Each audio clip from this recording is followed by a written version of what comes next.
Hola, bienvenido. Bienvenido nuevamente aquí al aula virtual de la Escuela Bíblica de Casa de Oración Cristiana. Listos para continuar en el estudio del Evangelio de Mateo, ahí en el capítulo 22 que ya estamos concluyendo, y preparados siempre con nuestro corazón, con nuestra mente, Biblia en mano, material de notas, cómodamente preparados para seguir estos 30 minutos de estudio de la palabra de Dios. Amado Dios, te alabamos y te damos a ti toda honra, honor y gloria porque te la mereces, Señor, solo tú. Señor, en esta hora nos ponemos en tus manos para que tu Espíritu Santo nos guíe. Señor, que tu palabra nos hable y podamos, Señor, ponerla en práctica. Te lo pedimos en el nombre de Jesús. Amén y amén. Estábamos en este texto que es el último prácticamente con el que cierra eh, eh, el, el capítulo, perdón, el penúltimo con que cierra el capítulo 22 de Mateo. Ya lo habíamos venido considerando en la ocasión pasada. Nos falta unas últimas palabras sobre la explicación que da Jesús sobre estos dos grandes mandamientos donde dice que eran los principales y habíamos analizado el primero y estábamos en el segundo mandamiento: amarás al prójimo como a ti mismo. Y como siempre te digo, siempre tienes a tu disposición todas las sesiones anteriores para que puedas revisarlas si te desconectaste en algún momento. Pero vamos a retomar allí donde nos quedamos la última ocasión y continuamos. Leemos Mateo 22, 34 al 40. Entonces los fariseos, oyendo que había hecho callar a los saduceos, se juntaron a una, y uno de ellos, intérprete de la ley, preguntó por tentarle diciendo: Maestro, ¿cuál es el gran mandamiento en la ley? Jesús le dijo: amarás al Señor tu Dios con todo tu corazón y con toda tu alma y con toda tu mente. Este es el primero y grande mandamiento. Y el segundo es semejante: amarás a tu prójimo como a ti mismo. De estos dos mandamientos depende toda la ley y los profetas. Decíamos que habíamos quedado en este punto donde Jesús estaba explicando el segundo mandamiento con la frase: y el segundo es semejante: amarás a tu prójimo como a ti mismo. Y es que, como ya decíamos, Jesús compara este segundo mandamiento, amar al prójimo, con el primero de amar a Dios. Y es que el amor es la base de toda relación, tanto con Dios como con el prójimo. Y de eso nos hablan textos como Romanos 13, 8 al 10, que dice: no debáis a nadie nada, sino el amaros unos a otros, porque el que ama al prójimo ha cumplido la ley. Fíjate cómo lo dice. Dice el 9: no adulterarás, no matarás, no hurtarás, no dirás falso testimonio, no codiciarás, y cualquier otro mandamiento en esta sentencia se resume: amarás a tu prójimo como a ti mismo. El amor no hace mal al prójimo, así que el cumplimiento de la ley es el amor. Lo pone bien claro ahí Pablo en Romanos 13 sobre la importancia del amor, y que precisamente el amar al prójimo como a uno mismo, como enseña el mandamiento, implica cumplir todos los mandamientos que tienen que ver con precisamente los demás. Primera Corintios 13, no lo vamos a leer, es un capítulo muy conocido. Habla sobre la preeminencia del amor. Y Primera Corintios 13, categóricamente vemos cómo la palabra nos dice, inspirado por el Espíritu Santo, el apóstol Pablo, que cualquier cosa que yo haga, dar mis bienes, hablar en lenguas, hacer milagros, lo que se te ocurra para la obra de Dios o para los demás, es nada si no tengo amor. O sea, el amor tiene que estar por encima de todo, y el amor debe ser la principal motivación de todas mis acciones hacia Dios y hacia los demás. Primera Corintios 13 es un capítulo realmente muy llamativo en este sentido. Gálatas 5:14 es otro versículo que reitera esta verdad. Porque toda la ley, dice Gálatas 5:15, porque toda la ley en esta sola palabra se cumple: amarás a tu prójimo como a ti mismo. Así que amando al prójimo cumplimos la ley. Es decir, por un lado, ya hemos visto, lo vimos en la ocasión pasada, el amor a Dios es primero. Amarás a Dios, al Señor tu Dios, por encima de todo, lo amarás con todo tu corazón, con toda tu mente, con todas tus fuerzas, etcétera. Pero ciertamente no se puede amar genuinamente al prójimo si no se ama a Dios. Si yo digo que amo al prójimo, pero no amo a Dios, sencillamente lo estoy amando humanamente sin una motivación real. Quizás por interés, quizás por el que me vean, quizás por quedar bien con la persona, por alguna ganancia secundaria. Pero la primera motivación debe ser mi amor a Dios. Como el prójimo, los seres humanos somos hechos a semejante de Dios, amando a Dios debo amar a su criatura. Si se ama a Dios, necesariamente se amará al prójimo. Esa es la conclusión. Esa es la conclusión de toda esta verdad. Amor a Dios, inherente a eso, viene el amor al prójimo. Y en ese sentido decir, dice aquí que pues obviamente tenemos un primer mandamiento que es amar a Dios sobre todas las cosas y un segundo mandamiento que es amar al prójimo como a sí mismo. Si nos ponemos a ver, el primer mandamiento va a cumplir con la primera mitad de la tabla de la ley. Todos los mandamientos que hablan acerca de no tendrás dioses ajenos delante de ti, no harás para ti imagen de escultura, no tomarás el nombre de Dios en vano, acuérdate del sábado para santificarlo, inclusive honra a tu padre y a tu madre, que son los representantes de Dios, los primeros representantes de Dios para con nosotros, de la autoridad de Dios para con nosotros los seres humanos. Todo eso tiene que ver con la primera mitad de los mandamientos, lo que tienen que ver con Dios. Y el segundo mandamiento, amarás a Dios, a tu prójimo, perdón, amarás a tu prójimo como a ti mismo, cumple con la segunda mitad. No matarás, no adulterarás, no robarás, no dirás falso testimonio, no codiciarás. De tal manera que, amando a Dios sobre todas las cosas y amando al prójimo como a sí mismo, cumplimos con todos los mandamientos. Por eso dice que definitivamente que la ley se resume en esto. Esto y muchos otros mandamientos que saben que existían en la escritura. Ya decíamos que más de 600 habían catalogado los fariseos, los escribas. Entonces, el punto es que se cumple con Dios y se cumple con el prójimo con estos dos mandamientos. Amarás a Dios sobre todo, con todo corazón, mente, fuerza, etcétera, y al prójimo como a ti mismo. Ahora, dice la palabra que de estos dos mandamientos literalmente cuelgan toda la ley y los profetas. Dijo Jesús, de estos dos mandamientos depende toda la ley y los profetas. Y la palabra ahí en griego para depende es el verbo griego colgar. Colgar, tan literalmente es ese verbo depender, es la relación con el término colgar, que era la misma palabra griega que se utilizaba para un ahorcado, alguien que era colgado. De tal manera que toda la ley, toda la escritura, estaba colgando, dependiendo literalmente de estos dos mandamientos, de amar a Dios y amar al prójimo. Entonces, ¿qué quiere decir eso? Que si quitamos este sustento elemental, todo el resto de los mandamientos se derrumba. Si todo está colgando de esos dos mandamientos, si yo no amo a Dios, no amo al prójimo, todo lo demás que está ordenado en la ley se viene abajo, porque todo depende de esos dos, todo está colgado en esos dos. Ahora, eso implica que de nada me sirve cumplir religiosamente con todo lo demás si estos mandamientos no los vimos a plenitud. De nada me sirve decir que estoy amando al prójimo y están haciendo cosas por la gente y dando y donando y llevando y trayendo. Si me olvido de Dios, no creo en Dios, Dios no existe, yo no tengo nada que ver con su palabra, pero yo soy buena persona.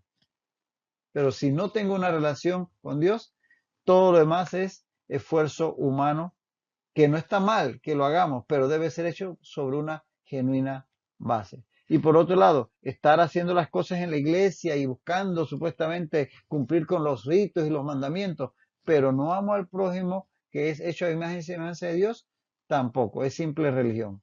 Entonces, de nada me sirve cumplir con todo lo demás si no cumplo con amar a Dios y al prójimo. Ahora, si vivimos según estos dos mandamientos, cumplimos todo lo demás, porque en la medida que yo estoy viviendo, amando a Dios sobre todas las cosas y al prójimo como a mí mismo, todo lo demás es inherente a esas dos acciones, a esos dos cumplimientos. De tal manera que el amar a Dios y al prójimo se convierte en la base y fundamento de toda la ley. Por eso dijo a Agustín, San Agustín dijo, ama y haz lo que quieras, porque en la medida que tu motivación primaria es el amor, harás el bien, porque siempre querrás hacer el bien hacia los demás. De tal manera que aquí está resumida toda la ley y los profetas, o sea, toda la escritura. Ahora, esto lo podemos ilustrar con esta figura. Si, según lo que dice ese texto que acabamos de leer, toda la ley, o sea, toda la palabra de Dios, en este caso simbolizado por una Biblia, está colgada de el amor a Dios y el amor al prójimo. Es decir, que de esto depende que no se caiga todo el conocimiento de la palabra de Dios. De tal manera que todo lo que nosotros podamos encontrar en la palabra de Dios, si no está apoyado en el amor a Dios o al amor y el amor al prójimo, se cae. Sería simple religiosidad. Entonces, esta figura ilustra esta verdad que Jesús acaba de expresar en este versículo que acabamos de leer. Alguien dijo, yo sé de Biblia lo que practico. Es decir, que de nada me sirve conocer toda la palabra de Dios, pero si no practico, empezando por el amor a Dios y el amor al prójimo. ¿Qué sucede si yo quito el amor a Dios y el amor al prójimo de mi vida? Si eso no lo tomo, sino que tomo los mandamientos para cumplirlos a pie juntillas, pero quito el amor a Dios y el amor al prójimo. Bueno, si yo hago eso, sencillamente todo lo demás se cae. Entonces, debo siempre partir del hecho de que todo parte del amor a Dios y consecuentemente del amor al prójimo. Todos los demás mandamientos vendrán por añadidura. Y bueno, terminamos aquí con esta porción y vamos a adentrarnos en la siguiente y última porción del capítulo 22 de Mateo. Esto está en Mateo 22, 41 al 46. Este texto, puedes anotarlo, es paralelo con Marcos 12, 35 al 37, Marcos 12, 35 al 37 y Lucas 20, 41 al 44. Lucas 20, 41 al 44. Son los textos paralelos de Mateo 22, 41 al 46 que a continuación leemos. Dice así. Y estando juntos los fariseos, Jesús les preguntó diciendo, ¿qué pensáis del Cristo? ¿De quién es hijo? Le dijeron, de David. Él les dijo, pues como David en el Espíritu le llama Señor, diciendo, dijo el Señor a mi Señor, siéntate a mi derecha hasta que ponga a tus enemigos por estrado de tus pies. Pues si David le llama Señor, ¿cómo es su hijo? Y nadie le podía responder palabra, ni osó alguno desde aquel día preguntarle más. Dice que, y estando juntos los fariseos, Jesús les preguntó diciendo, ¿qué pensáis del Cristo? Esto, para empezar, decir que esto sigue aconteciendo en el templo, es decir, esto es un continuo. Todo lo que ha venido pasando en estos últimos capítulos, esto sigue ocurriendo ahí ese día martes en el templo cuando le han interrogado, le han planteado problemas teológicos, le han cuestionado su autoridad, etcétera. Y ahora viene Jesús y les hace una pregunta. Dice Marcos, en el pasaje paralelo de Marcos 12:35, para que vean que esto sigue ocurriendo en el templo, dice Marcos 12:35, que enseñando Jesús en el templo decía, ¿cómo dicen los escribas que el Cristo es hijo de David? Así que esto sigue ocurriendo en el templo, ahí en los atrios. Ahora, Jesús entonces en este momento contraataca ahora con una pregunta, él interroga ahora al grupo de fariseos, seguramente el grupo de fariseos que habían estado ahí con el intérprete, ese intérprete de la ley que acababa de ser confrontado por Jesús cuando el mismo intérprete le pregunta por el primer y más grande mandamiento. Ese mismo intérprete al cual Jesús le acaba de explicar el mandamiento más grande que es amar a Dios y el segundo al prójimo como a sí mismo, ese intérprete había venido con estos fariseos con ese intérprete, era parte de su grupo, y todo eso lo vimos en Mateo 22, 34 al 35. Entonces, este grupo de fariseos estaban ahí junto con este intérprete que acaba de ser cuestionado, de que cuestionara a Jesús y que Jesús le respondiera. Entonces, ellos son los que ahora a los que ahora Jesús se dirige planteándoles esta pregunta. Dice, y estando juntos los fariseos, Jesús les preguntó diciendo, ¿qué pensáis del Cristo? Fíjate que después de superar todas las pruebas, tú has visto, ¿no? Lo hemos venido estudiando en varias sesiones, todos estos encuentros, fueron muchas. Entonces, después de superar todas las pruebas que le plantearon e incluso establecer en la última el punto más importante de la ley, el amor a Dios y al prójimo, ahora Jesús se dirige o les dirige la atención hacia sí mismo, hacia el Mesías. Ahora Jesús va a redireccionar el enfoque. Ya ahora Jesús va a tomar el control de la discusión, llamémoslo así, o del intercambio de palabras, porque hasta ahora la voz cantante la habían llevado los fariseos junto con los saduceos y en un momento con los herodianos, planteándole preguntas, cuestionándole su autoridad, haciendo todo lo que habían hecho hasta ahora. Pero ahora Jesús toma el control y redirecciona los focos para dirigirlos sobre su propia persona, sobre el Mesías. Es lo que va a estar haciendo en este momento. Y por eso les planteé esta pregunta. Ahora es él el que pregunta.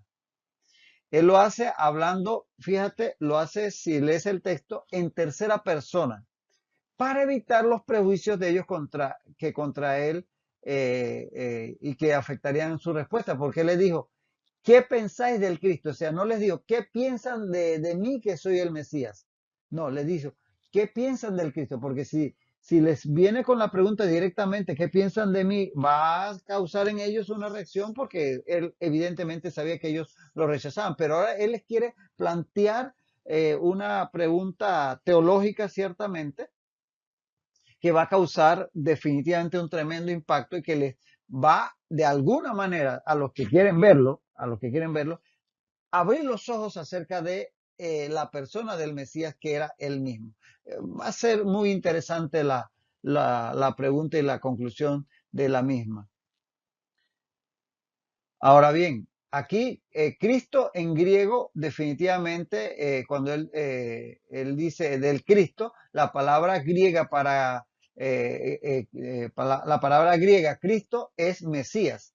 Mesías significa, Mesías en hebreo se dice Cristo en griego, o sea que Cristo es lo mismo que en el hebreo Mesías. Y ambas palabras significan el ungido, el que has puesto en autoridad por la autoridad superior a su vez, en este caso Dios Padre.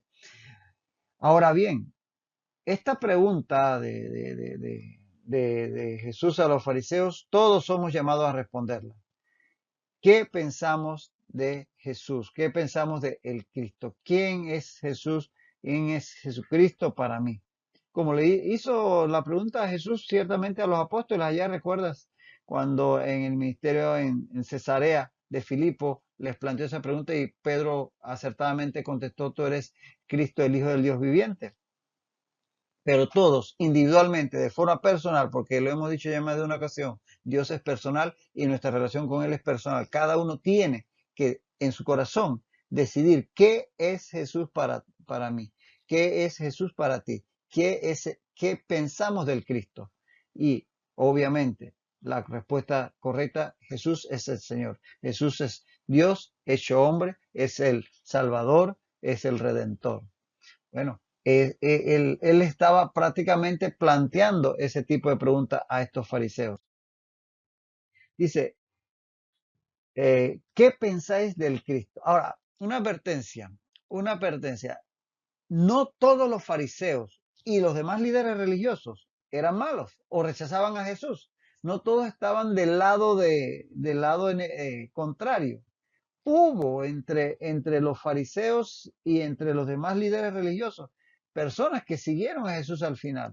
Por ejemplo, tenemos a José de Arimatea, que también era de los líderes. En Mateo 27:57, también en Lucas 23:5 al 51, y en Juan 50 al 51 sería aquí, y en Juan 19:38 al 39, vemos que este José de Arimatea fue el que fue delante de Pilato a pedirle que le permitiera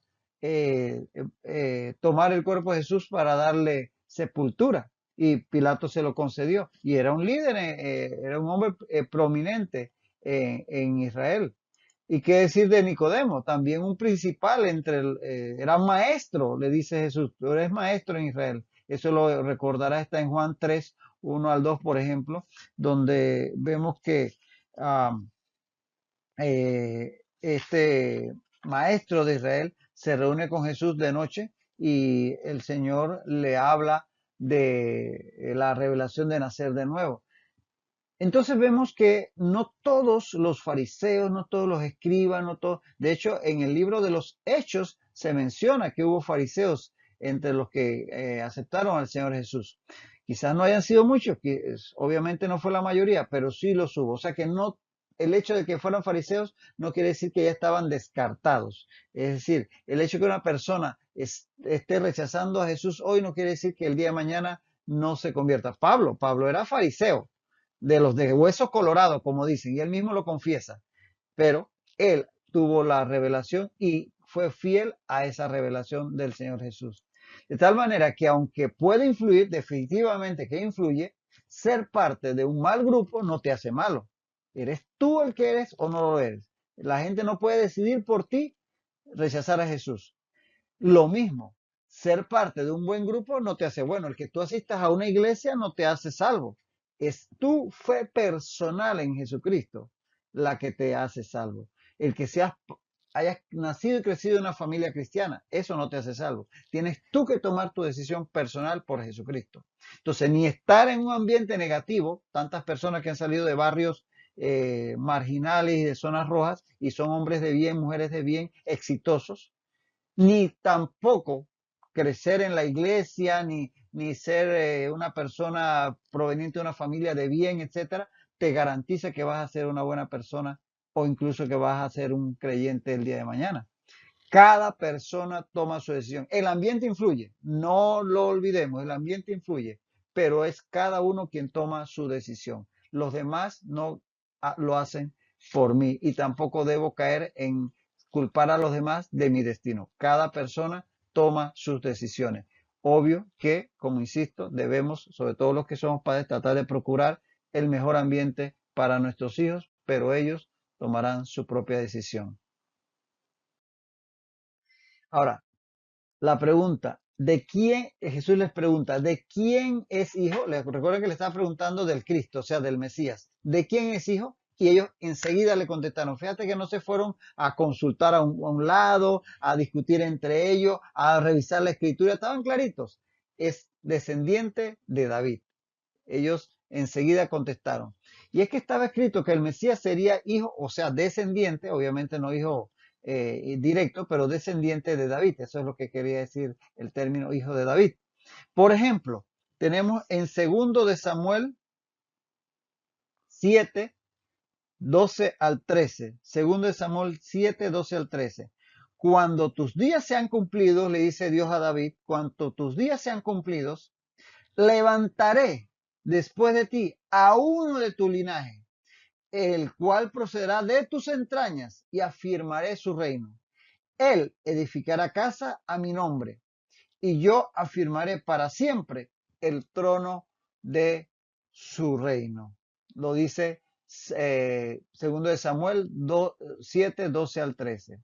Y en el Salmos 89, primero en el 3 al 4 dice, Salmo 89, 3 y 4. Juré a David, mi siervo, diciendo, para siempre confirmaré tu descendencia y edificaré tu trono por todas las generaciones.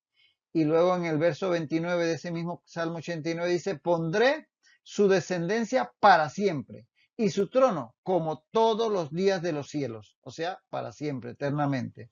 Y en el versículo 35 y 36, siempre del Salmo 89, sigue diciendo, una vez he jurado por mi santidad y no mentiré a David. Su descendencia será para siempre y su trono como el sol delante de mí. Entonces son textos que nos hablan de esa promesa de Dios para David, que de su descendencia levantará un rey permanente, eterno, con un trono firme, con un trono que permanecerá para siempre. Aunque Salomón cumplió parcialmente parte, insisto, de esta promesa de Dios para David, Jesús va a ser su cumplimiento perfecto, porque imposible que podamos, claro, Salomón tuvo un gran reinado, fue el hombre más sabio en la tierra de su tiempo, fue muy rico, expandió el reino de Israel a su máxima extensión en su tiempo, pero no puede ser, no podemos aceptar que Salomón cumplió plenamente esta profecía que habla de un reino permanente, que permanecerá para siempre. De tal manera que Salomón va a ser un cumplimiento parcial del cumplimiento perfecto que va a ser Jesucristo cuando en su momento reine, por ejemplo, en el reino milenial y de ahí en la eternidad. Es Jesús, el descendiente de David, el hijo de David, quien va a cumplir con esta profecía dada a David. Jesús va a hacer su cumplimiento perfecto. Entonces, ahí hay un principio que en profecía se conoce el principio de doble cumplimiento, en el sentido que hay profecías, sobre todo las profecías mesiánicas, pero también otras, que tienen un primer cumplimiento en el tiempo presente del profeta y sirven para reafirmar de parte de Dios que el profeta ha hablado de parte de él, pero que ese cumplimiento parcial o en una figura terrenal primera, tiene luego un cumplimiento perfecto y completo en el caso aquí que aquí nos ocupa, en el caso de Jesucristo. De tal manera que esa es la ley del doble cumplimiento. Profecías que podemos ver un cumplimiento, como decir, a medias, como quien dice, para dar como una prueba, digamos, de tipo anticipada de lo que se está dando o diciendo en la profecía, pero que van a tener luego un cumplimiento más perfecto en el caso de la profecía mesiánica en la persona de Jesucristo. Esa es la ley del doble cumplimiento que aquí la podemos ver ejemplificada con esta profecía. Ahora bien, Jesucristo es definitivamente el descendiente de David. Así lo reconoce, el que hecho de que un hijo de David o descendiente de David fuese a ser el que cumpliría con esta profecía, estaba reconocido por los escribas e incluso por el pueblo. Reconocían que el Mesías sería descendiente de David. Por ejemplo, podemos leer en Marcos 12:35 que enseñando a Jesús en el templo decía, ¿cómo dicen los escribas que el Cristo es hijo de David? O sea, los escribas afirmaban que el Mesías, cuando viniera, iba a ser de la casa de David, iba a ser descendiente de David. Y también el pueblo, no solamente los conocedores de la palabra, que eran los escribas, sino también el pueblo lo conocía porque había sido instruido al respecto. Por ejemplo, en Juan 7:42, en Juan 7:42, dicen las personas ahí oyendo de Jesús, esto ya lo decían gente del pueblo, dice, ¿no dice la escritura que del linaje de David y de la aldea de Belén, de donde era David, ha de venir el Cristo? Es decir, que hasta la gente común ya tenía ese conocimiento que el Mesías sería descendiente de David, como efectivamente fue Jesucristo, porque Jesús era descendiente de David, como dice Mateo 1:1. En Mateo 1:1 dice, libro de la genealogía de Jesucristo, hijo de David, hijo de Abraham. Así que ahí vemos que Jesús era descendiente de David. Y por ello los fariseos rechazaban que se llamara Jesús hijo de David, como vemos que lo llamaron, por ejemplo, los ciegos allá en Mateo 12:23 al 24, dice, bueno, acá lo dice, toda la gente atónita decía, ¿será este aquel hijo de David? Pero los fariseos al oírlo decían, este no echa fuera a los demonios sino por Beelzebú. La gente que veía hacer milagros decían, este puede ser el hijo de David. Y los dos ciegos que estaban sentados junto al camino, cuando oyeron que Jesús pasaba, clamaron diciendo, Señor, hijo de David, ten misericordia de nosotros. Eso está en Mateo 20:30. Y en Mateo 21:9 y 15:16 dice que la gente que iba adelante, cuando Jesús entraba en Jerusalén, la gente que iba adelante y la que iba detrás clamaba diciendo, Hosana al hijo de David. Los principales sacerdotes y los escribas, dice el verso 15, viendo esto y a los muchachos aclamando en el templo y diciendo, Hosana al hijo de David, se indignaron. ¿Por qué? Porque ellos sabían que ese era un título mesiánico y definitivamente que no aceptaban que Jesús fuera el Mesías. Y es que hijo de David era la perífrasis para el Mesías. Todo el mundo cuando se refería al Mesías le llamaba el hijo de David. Eh, Ahora, aunque la gente esperaba un Mesías descendiente de David, esperaba un Mesías el líder, libertador, vencedor que vendría para liberarlos de sus enemigos. Y en eso se equivocaban porque Jesús venía a dar su vida en primera instancia por la humanidad.